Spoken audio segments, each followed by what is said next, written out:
Hello and welcome back to Best of the Bets. My name's Christina Nicolaides and we've got our regular guests with us. I have my football expert, or our football expert and editor of Best of the Bets. It's Sam Diamond and Gareth Walker, who is our extraordinaire of extraordinaire. Of course, he's our bookie from Heaven Bets. How are you doing? Yeah, all the better for that introduction, definitely. What does it even mean? Sounds good. I don't even know what it means, but it sounds good.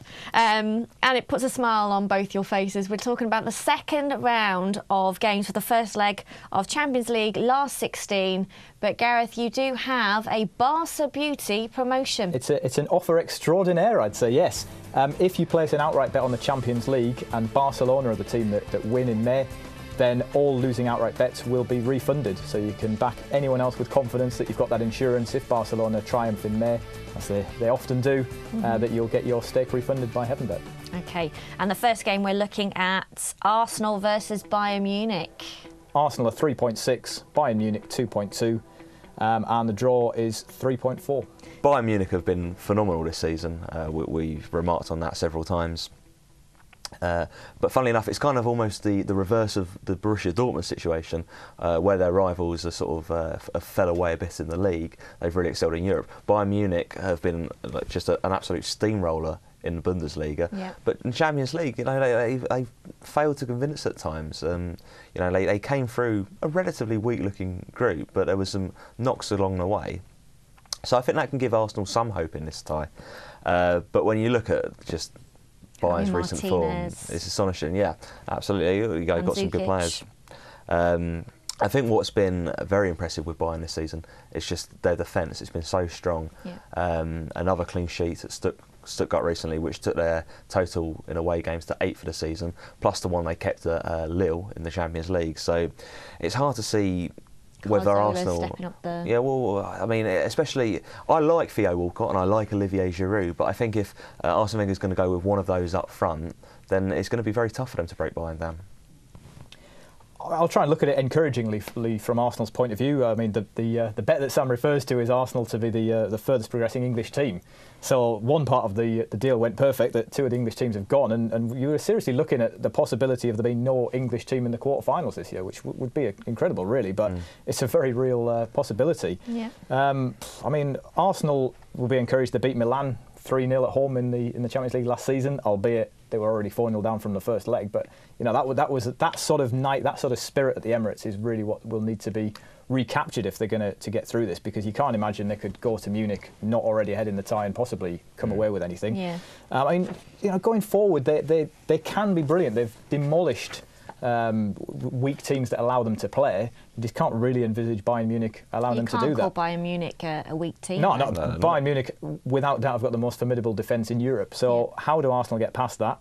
And then you look at the other end for Arsenal, and defensively and goalkeeping, it's just a worry, and they don't seem to be learning any of their areas. Steve Bald's there, but defence has been an absolute shambles. I mean, it looks like they've done their training at Billy Smart Circus recently. So exactly it's right, just.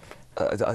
I mean, that Liverpool game very recently, the first half of that I was watching, it was just chance upon chance, and it was all their own doing. Yeah. So Bayern are so clinical. Bayern will take advantage of that, whether it's Mandzukic up front or whether Mario Gomez comes in. Yeah. You know, Thomas Müller, Tony Kroos, Frank Ribery, they will have an absolute field day of Arsenal defend like that. Much as I'd like to see a way that Arsenal can get through this, I can't see a way through. I think it's going to be very tough. I just cannot make a case for Arsenal qualifying. I'd go so far as to say if I had to pick a team that will definitely get through, I'd go with Bayern Munich, even ahead of some of the more one-sided games. No, I think if I had to pick a scoreline here, I think Bayern will win on the night. I think Bayern will keep a clean sheet on the night. I like 2-0.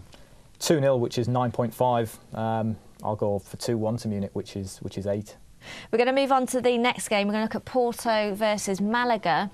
But before I ask the team what they think, we're going to listen to Mike Holden and see what he has to say. The Porto-Malaga game is one that interests me because Malaga have been sensational so far in this competition. And I think it would be misleading to read too much into their league form, because, you know, it's with Barcelona and Real Madrid the way they are and the way that, you know, the Primera Liga has been in recent seasons, it's hard to motivate yourself. They were never going to mount a real title bid, but it's noticeable that when they've played in the Champions League, they've really raised the game. And I think if that trend was to continue, I think they could have the measure of Porto, and I think they could be a fancy price at around the 5-2 mark to win the first leg. It's noticeable that their away games have been the most impressive performances, and they've been winning at half time as well in each of the group away games. And it's a trend that I fancy could continue, and if you can get anything around the 5-1 mark on Malaga double result, then that could be an avenue of interest as well. I don't think either side will go all the way and win the Champions League, but how can Mike just completely dismiss Porto's home record? Yeah, he didn't seem interested in it, did he? And I understand on one hand why he's done that. The bet that he mentions there, Malaga half-time, full-time, is actually 6.9, so he'll be pleased with that price. It's quite an interesting matchup.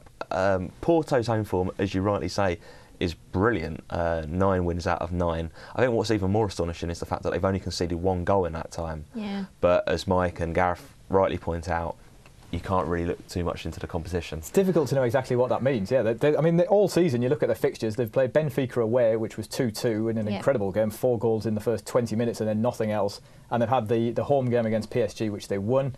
Absolutely battered PSG actually, and then the away game against PSG, which was the last game of the group. PSG really put a focus on it to make sure they finished top, and it was a Helton howler in goal that decided that game. But apart from that, I mean, there's no other real form you can look at from this season. Yeah. That's not dismissing Porto. They could have chances, and there's worse dark horses for the tournament than Porto. One of Porto or Malaga are going to be through at the last 8, and with all respect to them, they're a side that everyone in the draw is going to be thinking, I hope that's who we get in the quarter final. So it is a great opportunity for one of these teams. I think there's some really exciting footballers are going to be on display in this match. Probably footballers that we're going to see at sort of much higher profile clubs in the coming seasons. Porto, Jackson Martinez, he's the new man on the block, following in the footsteps of Hulk and Falcao. Hopefully he'll go on and be sort of a top striker in Europe.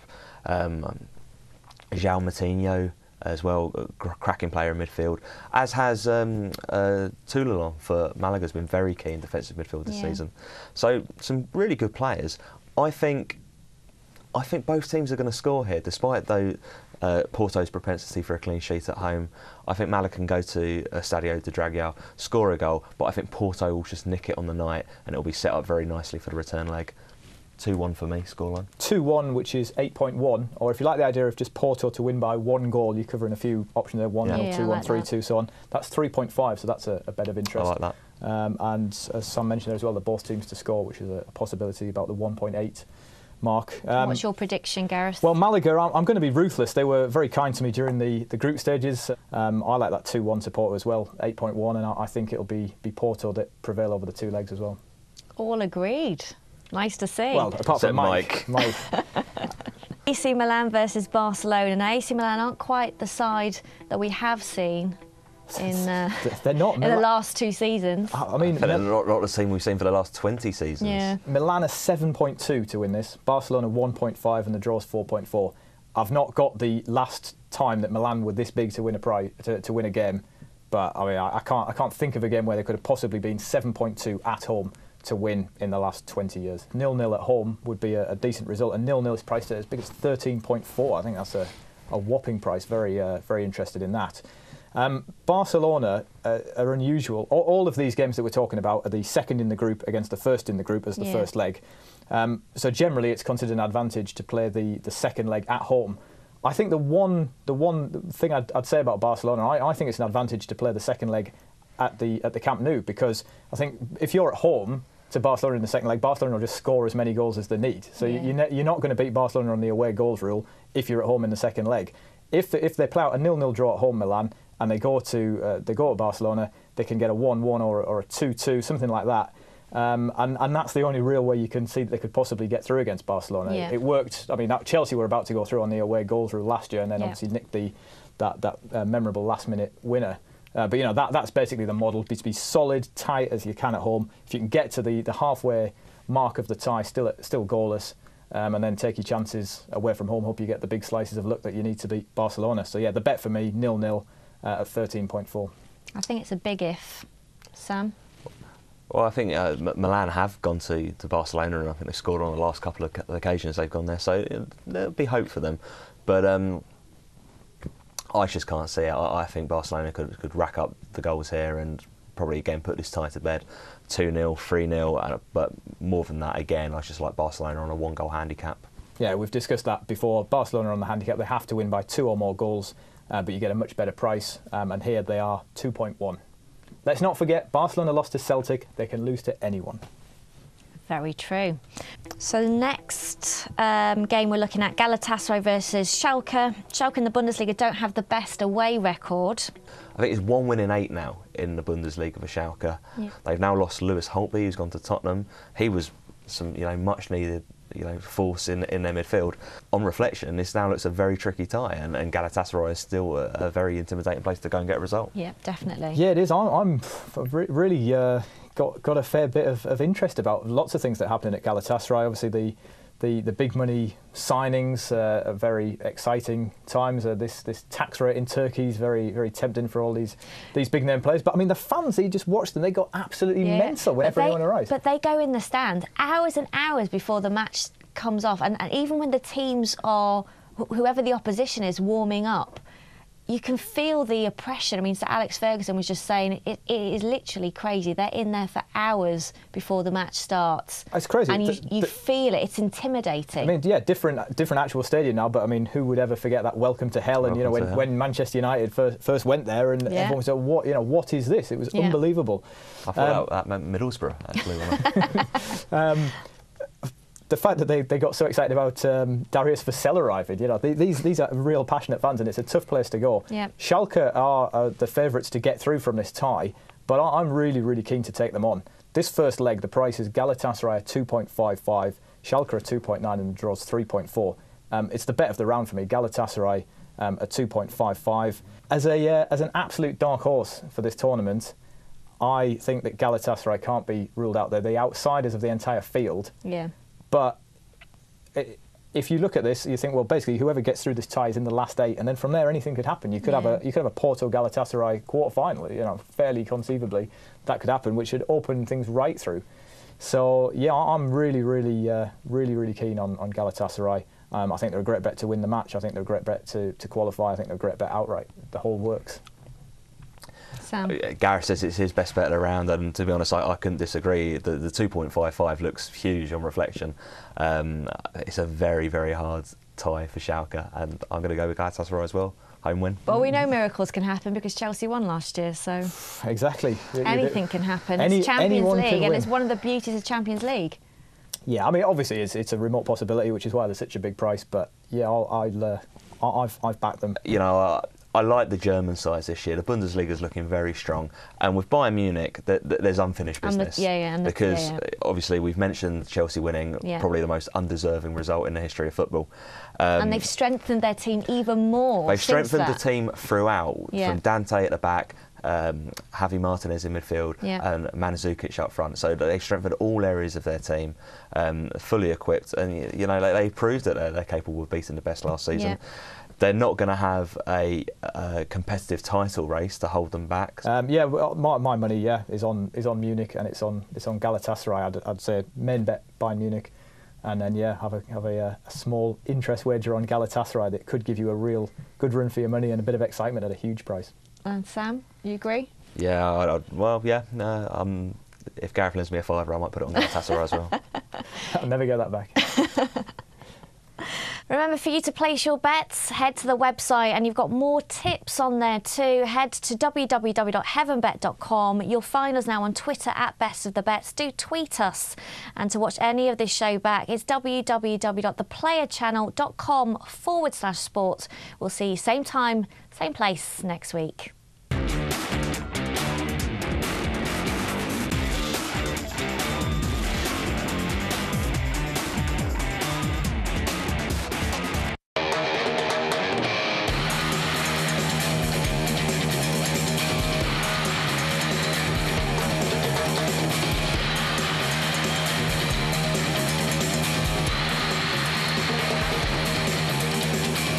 Heavenbet.com, a new betting site from Poker Heaven.